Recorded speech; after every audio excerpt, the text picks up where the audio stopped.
The ambassador Mr.Sedwill used a video link-up from Kabul to the Foreign Office yesterday to bring journalists up to date on the election situation. Richard Holbrooke has called these elections the most important political event this year, and I think he's right. They are, of course, the second presidential election here in Afghanistan, and they are, for the first time, being organised by the Afghans themselves. And so I think they really are a signal that the democratic culture is putting down strong roots here. And one thing that's been quite striking through these elections is just how much interest there is among the Afghan people for them.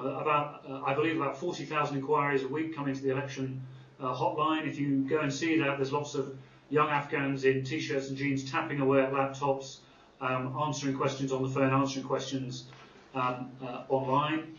Campaign rallies have attracted tens of thousands of people, and we had about 4 million extra electors registered to vote when we did the voter registration earlier this year. So there is a real sense of, as I say, the democratic process putting down roots here. He did not underestimate the challenges ahead. Afghanistan is, as you know, the fourth or fifth poorest country in the world. Rates of illiteracy are around 2/3 of the population are illiterate, higher than that in rural areas, higher than that among women.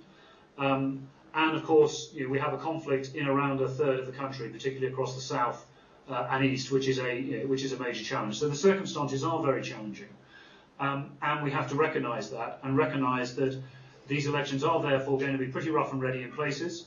They won't be perfect. They won't be up to the standards that they would be in a Western democracy with an educated population. But in the end, of course, the choice is whether to hold elections or not. And it's quite clear that if we're going to have a credible and legitimate government in Afghanistan, that has to reflect the will of the people.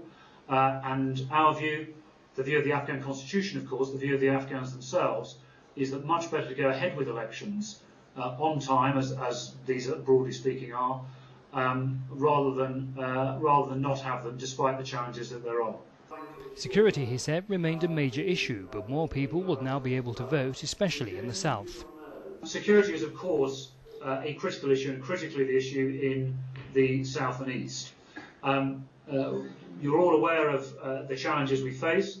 Operation Panther's Claw in Helmand over the last month, which went into Clear Babaji, and that's the town that sits between Lashkargah, the political centre of Helmand, and Gereshk, the economic centre of Helmand, and therefore creates a contiguous population zone, concentration of population in the central Helmand Valley there.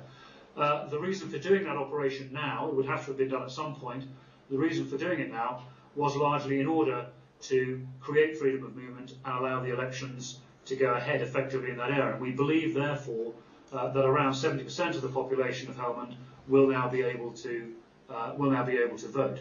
Those same kind of considerations are sitting behind a lot of security operations elsewhere in the country, and there are some specific operations coming up over the next couple of weeks in cooperation between the Afghan security forces and ISAF here, specifically focused on creating security around polling stations, around communications routes, around roads and so on, in order to enable people to get out and vote. Some interesting observations and a realistic approach to what could be a challenging build-up to the national elections. Voting takes place on August the 20th.